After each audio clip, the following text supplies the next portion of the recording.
হে WhatsApp guys, কেমন আছো সবাই? আশা করি সবাই খুব ভালো আছো। সেভেস 420 আরেকটা ভিডিওতে তোমাদের সবাইকে স্বাগতম। আজকে আমরা জনপ্রিয় অভিনেতা জ্যাক গ্যালেনহালের একটা অসাধারণ সিনেমা সম্পর্কে জানতে চলেছি, যে সিনেমাটির নাম হচ্ছে এনিমি 2013, মানে সিনেমাটির নাম হচ্ছে শত্রু। তো এই সিনেমা সম্পর্কে যদি আমি খুব সংক্ষেপে কয়েক লাইনে বলি, এই সিনেমাতে শত্রু কিন্তু কোনো অন্য পার্সন নয়। এই সিনেমাতে আমরা দেখবো হচ্ছে যে মানুষের সবচেয়ে বড় শত্রু হচ্ছে মানুষ নিজে বা তার মন, এবং খুব সুন্দরভাবে এই জিনিসটা প্রতীকীভাবে আমাদের সামনে তুলে ধরা হয়েছে। আর এই সিনেমাটি বোঝা খুবই কষ্টসাধ্য, কারণ এই সিনেমাটির লেভেল অনেকটা ইনসেপশন ক্যাটাগরি, এবং এই সিনেমাতে কোনটা কল্পনা কোনটা বাস্তব এটা আমরা বুঝতেই পারবো না, এবং পুরো সিনেমাটি মাথার উপর দিয়ে যাবে। মানে পুরো সিনেমার গল্প যাবে তোমার মাথার উপর দিয়ে, তুমি কিছুই বুঝতে পারবে না কি বোঝালো, কেন এই কাহিনী হলো, কিসের জন্য কি হলো। বাট সিনেমার লাস্টে আমি পুরো কাহিনীটা তোমাদের বোঝানোর জন্য চেষ্টা করবো, মানে আমি যতখানি বুঝেছি অতখানি আমি বোঝানোর চেষ্টা করবো। তো যাই হোক, সিনেমাটি রিলিজ হয়েছিল 2013 সালে। IMDb রেট হচ্ছে 10-এর 6.9। সিনেমাটি নির্মাণের ব্যয় হয়েছিল বাংলাদেশি প্রায় 200 কোটি টাকা, এবং বক্স অফিস আয় করেছিল বাংলাদেশি মাত্র 800 কোটি টাকা। তবে ভিডিও স্টার্ট করার পূর্বে ছোট্ট একটা কমার্শিয়াল বিজ্ঞাপন থাকবে, তুমি চাইলে বিজ্ঞাপনটা স্কিপ করে তারপর মূল ভিডিওতে যেতে পারো। আর বিজ্ঞাপন যদি স্কিপ করতে চাও সেই ক্ষেত্রে তুমি যাবে ডিসক্রিপশনে, ডুরেশনে ক্লিক করে তারপর মূল ভিডিওতে চলে যাবে, তোমাদের বিজ্ঞাপন দেখার কোনো প্রয়োজন পড়বে না। তো গাইস, আজকে আমরা জানবো 100% একটা রিয়েল সাইট সম্পর্কে, যেখানে প্রতিদিন জিলিতে পাবে 50টি ফ্রি স্পিন।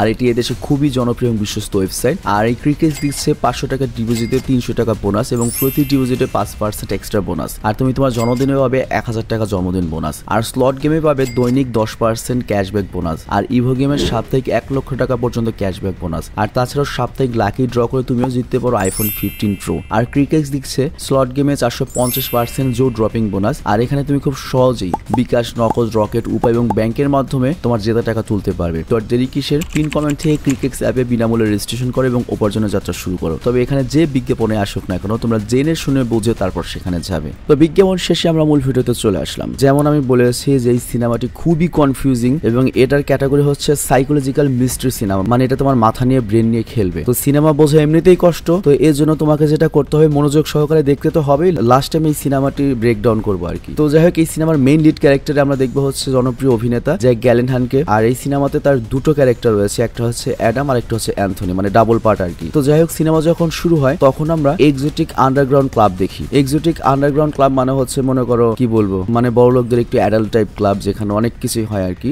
আর এটা এমন একটা এক্সক্লুসিভ ক্লাব যেখানে শুধুমাত্র সমাজের বড় শ্রেণীর মানুষরাই এই ক্লাবে ঢোকার অনুমতি পেত। তো যাই হোক, সেখানে আমরা দেখি কিছু মহিলা কিছু লোককে লজ্জা দিচ্ছিল, এবং আশেপাশে বেশ কিছু আরো লোক ছিল। আর এরপর আমরা আমাদের নায়ক জ্যাক গ্যালেনহ্যালকের ক্যারেক্টারকে দেখতে পাই। আর তখন আমরা দেখি ওই মহিলা অনেক বড় একটা মাকড়সা নিয়ে আসে, আর ওর পা দিয়ে সেটিকে পিষছিল। আর এরপর আমরা অ্যাডাম বেলকে দেখতে পাই, সে একজন ইতিহাসের প্রফেসর ছিল। আর এখানে যদি তার জীবনের ব্যাপারে আমরা বলি, আমরা দেখতে পাই যে সে অনেক নিরাশাজনক জীবন কাটাচ্ছিল, তার শান্তি নেই, জীবনে কোনো সুখ নেই। আর তার অ্যাপার্টমেন্টে অনেক সিম্পল ছিল, কিন্তু তার খুব সুন্দর একটা গার্লফ্রেন্ড ছিল যার নাম হচ্ছে মেরি। তো এরপর একদিন রাতে সে যখন মেরির সাথে ছিল, সে একটা মুভি দেখতে দেখতে ঘুমিয়ে পড়ে। আর ওঠার পরে সে মেরির সাথে ইন্টিমেট হতে চায়, মানে রাশিয়া ইউক্রেন যুদ্ধ খেলতে চায়। বাট মেরির ব্যাপারটা ভালো লাগছিল না, এই জন্য সে ওখান থেকে উঠে চলে যায়। আর তারপর দুঃখে অ্যাডাম আবারও শুয়ে পড়ে, এবং এরপর সে স্বপ্নে সেই সিনেমাটি দেখে। তো ওটা দেখেও ঘাবড়ে যায়, কারণটা হচ্ছে সেখানেও এমন একটা অ্যাক্টরকে দেখতে পায় যে দেখতে হুবহু ওরই মতো। তো এরপর ঘুম থেকে ওঠার পরে তখনই আবার করে কি মুভিটি দেখা শুরু করে, এবং বাস্তবেও দেখতে পায় যে ওর মুভির মধ্যে ওর মতো একটা অ্যাক্টর রয়েছে। তো এটা দেখেও প্যানিক করতে শুরু করে। আর এরপর ওই ইন্টারনেটে ঢুকে ওই ক্যারেক্টারের ব্যাপারে বা অভিনেতার ব্যাপারে সার্চ করতে থাকে। তো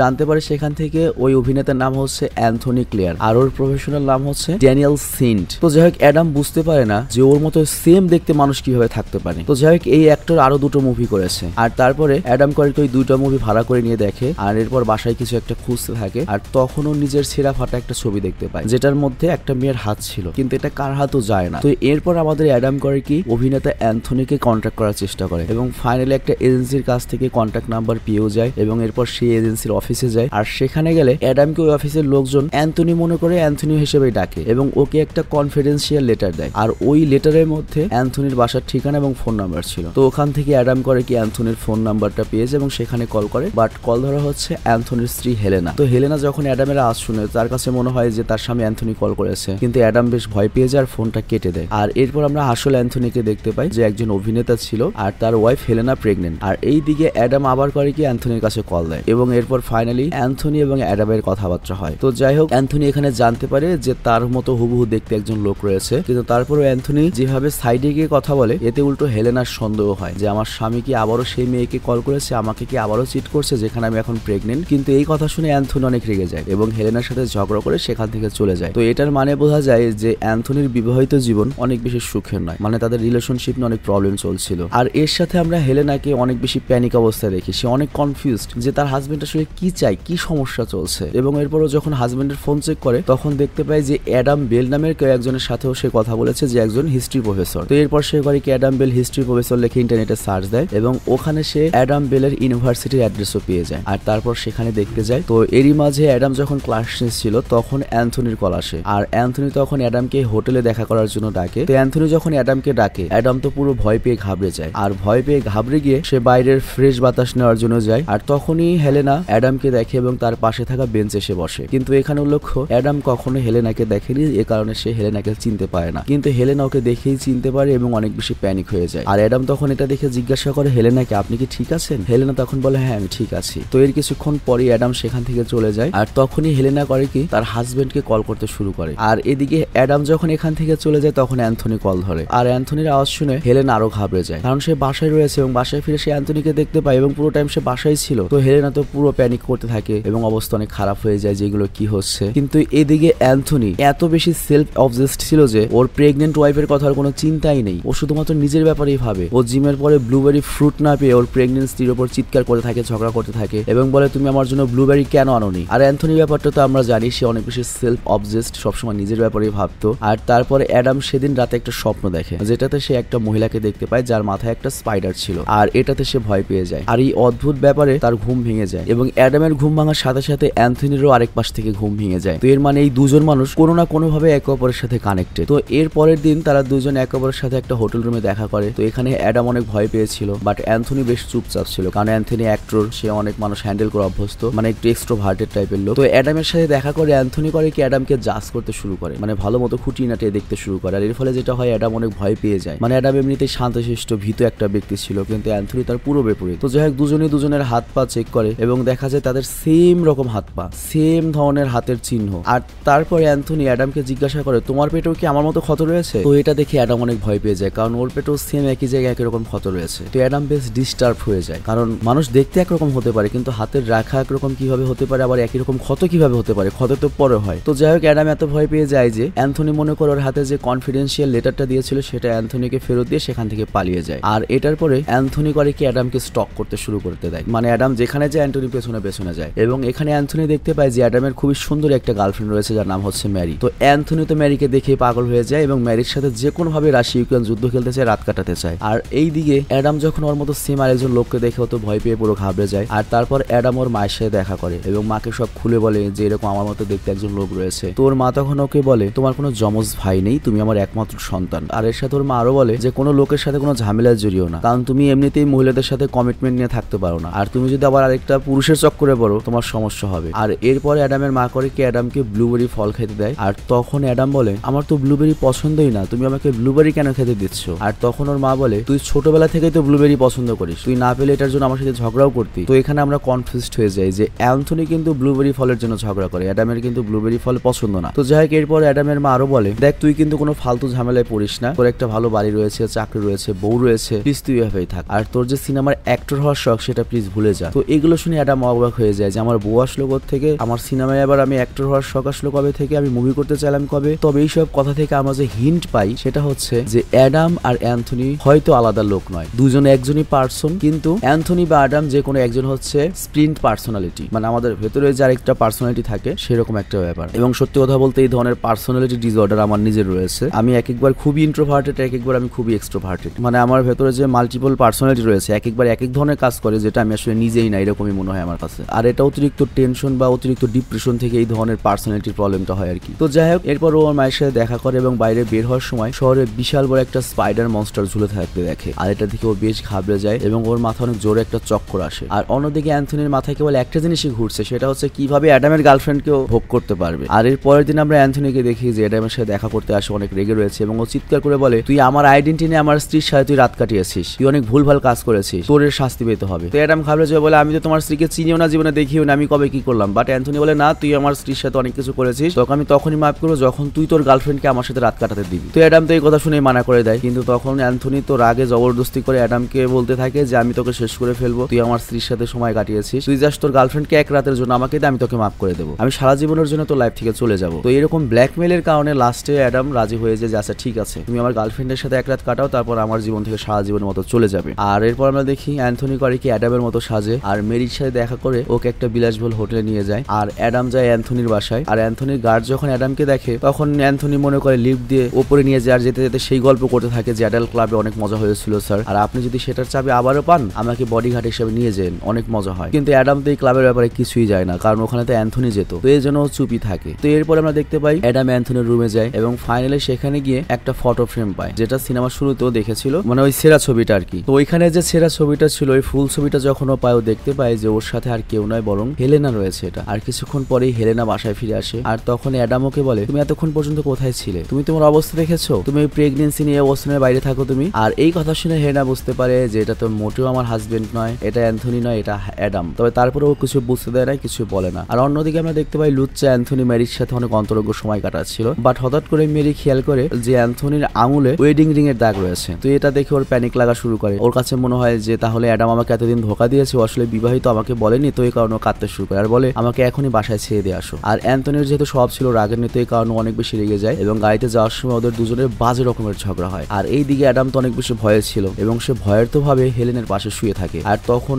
অ্যাডাম বেশ ইতস্তত বোধ করছিল, কিন্তু হেলেন ওকে সামনে নেয় আর জিজ্ঞাসা করে তোমার আজকের দিন কেমন ছিল, স্কুলে কেমন পড়িয়েছো পোলাপানদের। তো এই কথাটি অ্যাডামের মন ছুঁয়ে যায় যে আমাকে কেউ কেয়ার করলো, মানে অ্যান্থনিকে তো জানোই তোমরা, অ্যান্থনি কেমন, ও রাগী, সবসময় সেলফ অবজেস, নিজের ব্যাপারে ভাবে। অ্যাডাম এসে হেলেনাকে জিজ্ঞাসা করেছে তুমি কি ঠিক আছো, আবার হেলেনও একই ধরনের কথা বললো। তো এখানে যে ব্যাপারটি হয়েছে, অ্যাডাম যে ধরনের মেয়ে চায় সেই ধরনের মেয়ে হচ্ছে হেলেনা, আর হেলেনা যে ধরনের ছেলে চায় সেই ধরনের ছেলে হচ্ছে অ্যাডাম। তো এটা ভেবে তারা দুজন করে কি একে অপরকে জড়িয়ে ধরে শুয়ে পড়ে। আর অন্যদিকে অ্যান্থনি যে অনেক বেশি রেগেছিল, সে রাগে গাড়ি চালাতে চালাতে গাড়ি আউট অফ কন্ট্রোল হয়ে যায় এবং অ্যাক্সিডেন্ট হয়ে যায় এবং এখানে অ্যান্থনি এবং ম্যারি দুজনেই মারা যায়। আর অন্যদিকে অ্যাডাম হঠাৎ করে ঘুম থেকে উঠে ড্রয়িং রুমে গিয়ে কাঁদতে থাকে। তো হেলেনা ওকে কাঁদতে দেখে ওর কাছে আসে এবং বলে প্লিজ আমাকে ছেড়ে যেও না, সারা জীবন আমার সাথে থাকো। আর তারপর তারা দুজনে একে অপরকে জড়িয়ে ধরে, তার মানে তাদের রিলেশন ভালো হয়ে গিয়েছে। আর পরের দিন আমরা অ্যাডামকে দেখি যে অ্যান্থনির জামা কাপড়ে ছিল, কিন্তু ওর হাতে আবারও সেই কনফিডেন্সিয়াল লেটারটা আসে এবং সেই লেটার খুলে একটা চাবি পায়, যেটা আন্ডারগ্রাউন্ডের সেই ন্যাংটা ক্লাবের চাবি আর কি। মানে বুঝতেই পারছো যত মূল্যকের লুচ্চা বদমাশ রয়েছে তারা ওই ক্লাবে যায় আর কি, বউটু রেখে। তো যাই হোক আমরা তো জানি এটা তো অ্যান্থনির জন্য চিঠিটা এসেছে, তো এটা নিয়েও বেশ কনফিউজ থাকে যে আমি কি সেখানে যাবো কি যাবো না। আর তারপরও ফাইনালি ডিসাইড করে না, লাইফটা এনজয় করতে হবে, আমি সেই ক্লাবে যাবো। আর ও হেলেনাকে বলে আমি বাইরে যাবো, কিন্তু হেলেনা এখানে কোনো জবাব দেয় না, চুপ থাকে এবং হেলেনা এখানে মনে মনে বলে হয়তো আমার অ্যাডাম আবার হারিয়ে যাবে। তো যাই হোক এরপর অ্যাডাম বেডরুমে যায়, দেখতে পায় হেলেনা অনেক বড় একটা স্পাইডার বা মাকড়সার রূপ নিয়েছে এবং সে অ্যাডামকে দেখে ভয় পাচ্ছিল, কিন্তু অ্যাডাম এটাকে দেখে অবাক হয় না, বরং মনে মনে ভাবে এটাই তো হওয়ার কথা ছিল, স্ত্রীরা হাজবেন্ডকে দেখে ভয় পাবে এটাই তো স্বাভাবিক। আর আমার কনফিউশন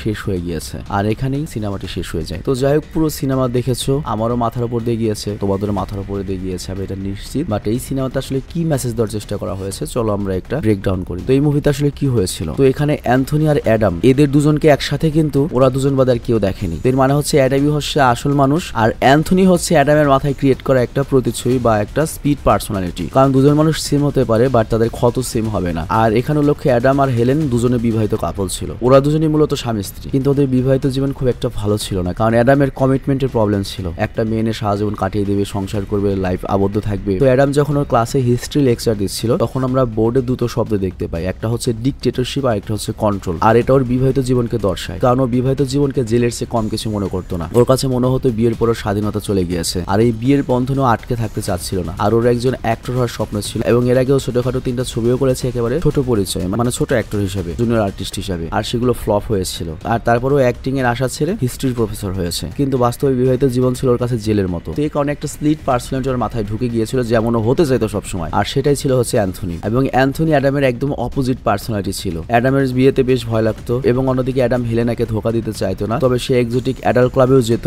আবার ম্যারির সাথে অফার করতে ইতস্তত বোধ করতো না। এবং এই মুভিতে বেশ কয়েকবার স্পাইডার দেখানো হয়েছে, অ্যাকচুয়ালি স্পাইডার মানে এখানে ভীত কোনো একটা কিছু বোঝানো হয়েছে, যে ঘরের মধ্যে স্পাইডার থাকে কিন্তু মানুষকে দেখে ভয় পায়, তো এখানে স্ত্রীদের মূলত স্পাইডার বোঝানো হয়েছে বা এরকম একটা কিছু। আর এখানেও মায়ের সাথে যখন কথা বলেছে তখন বেশ কিছু প্লট সামনে এসেছে, যেমন ওর মা ওকে বলেছিল ব্লুবেরি পছন্দ তার এবং বলেছিল সে যেন অ্যাক্টর হওয়ার স্বপ্ন না দেখে, কারণ অ্যান্থনির স্বপ্ন ছিল অ্যাক্টর হওয়া। আর তখনই অ্যাডামে রিয়েলাইজ হয় অ্যান্থনি আর কেউ নয়, সে নিজেই। আর এটা জানার পরেই তার মাথা অনেক বড় চক্কর দেয় এবং শহরের মাঝখানে অনেক বড় একটা মনস্টার স্পাইডার দেখতে পায়, মানে ও নিজেই ভীত হয়ে গিয়েছে। আর ওই স্পাইডার হয়তো ওর মাকে রিপ্রেজেন্ট করে, মাদার স্পাইডার, মানে যাকে দেখে ও ভয় পেয়েছিল এতদিন। তো যাই হোক ওর মনে যে স্বপ্নগুলো ছিল বিয়ের পরে সব ভেঙে যায়, আর তারপরে অ্যাডামের মনে ওই অ্যান্থনি নামের ক্যারেক্টারটার সৃষ্টি হয়। কিন্তু একটু সামনে যেতেই এই দুই পার্সোনালিটির মধ্যে যুদ্ধ শুরু হয়ে যায়, যে কে পাওয়ারে থাকবে, কে অ্যাডামের বডি নিয়ে থাকবে। আর এই জন্যই অ্যান্থনি মাঝে মাঝে অ্যাডামের উপর ভর করতো, আর তখন অ্যাডামেরও মনে হতে থাকে যে অন্য কোনো লোক রয়েছে, সে তার জায়গা নিতে চায়। আর সিনেমার শেষ দিকে অ্যান্থনি অ্যাডামকে বলে যে আমি তোমার গার্লফ্রেন্ড মেরির সাথে রাত কাটাতে চাই, আর তারপর আমি তোমার জীবন থেকে সারা জীবনের জন্য চলে যাব, মানে ওই পার্সোনালিটি সারা জীবনের জন্য চলে যাবে। তো অ্যাডাম তৈরি হয়ে যায়। আর অন্যদিকে অ্যাডাম অ্যান্থনির বাসায় যে যায়, এটা আসলে ওরই বাসা ছিল। আর হেলেন ওই ইউনিভার্সিটিতে যাওয়ার প্রথম দিনই অ্যাডামের দুই রকম পার্সোনালিটি সম্পর্কে প্রথম জানতে পারে। আর এই কারণেই হেলেনা বেডরুমে ভালোবেসে অ্যাডামকে জিজ্ঞাসা করেছিল যে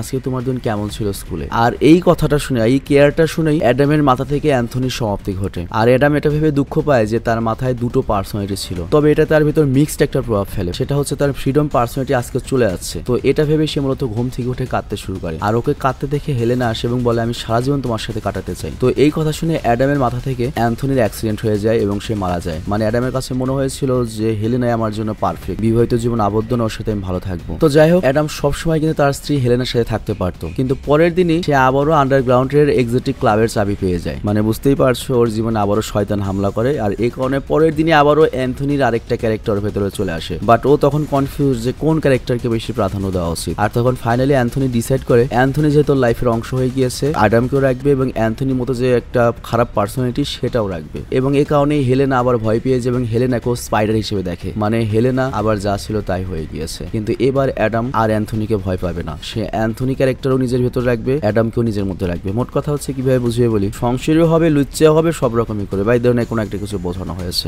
মানে অ্যান্থনি এখন আর কোনো অপশন নয়, অ্যান্থনি এখন ওর নিজেরই একজন, ওর অংশ। আর এখানে এই সিনেমাটি শেষ হয়ে যায়। আর সিনেমার শেষের দিকে যে অ্যান্থনির গাড়ি অ্যাক্সিডেন্টটা দেখানো হয়েছে, যেখানে অ্যান্থনি এবং ম্যারি মারা যায়, অ্যাকচুয়ালি ম্যারি বাস্তবে ছিলই না, অ্যান্থনিও বাস্তবে ছিল না। এটা অ্যাডামেরই কল্পনার একটা অংশ। এবং এই সিনেমাতে যে কয়বার ম্যারিকে দেখানো হয়েছে সবগুলো কিন্তু অ্যাডামের মাথায় তৈরি হওয়া ম্যারি। বাস্তব জীবনে ম্যারি নামের কেউ ছিল না। হতে পারে ম্যারি নামের কোন একটা মেয়েকে আগেও পছন্দ করতো, যাকেও পাইনি, তাকে কল্পনার জগতেও রেখে দিয়েছিল ওর গার্লফ্রেন্ড হিসেবে। তো যাই খুবই কমপ্লেক্স, খুবই জটিল একটা কাহিনীর মুভি ছিল, যেটা বোঝা খুবই কঠিন। আমি নিজেও কিছু বুঝিনি, তবে তারপরেও এনজয় করেছি আর কি। সত্যি কথা, কিছু কিছু সিনেমা আছে না বুঝলেও ভালো লাগে, এরকম একটা সিনেমা ছিল এটি। তো যাই হোক, আমি বিদায় নিচ্ছি। আজকের মতো ভালো থেকে সুস্থ থেকো, টেক কেয়ার, বাই বাই।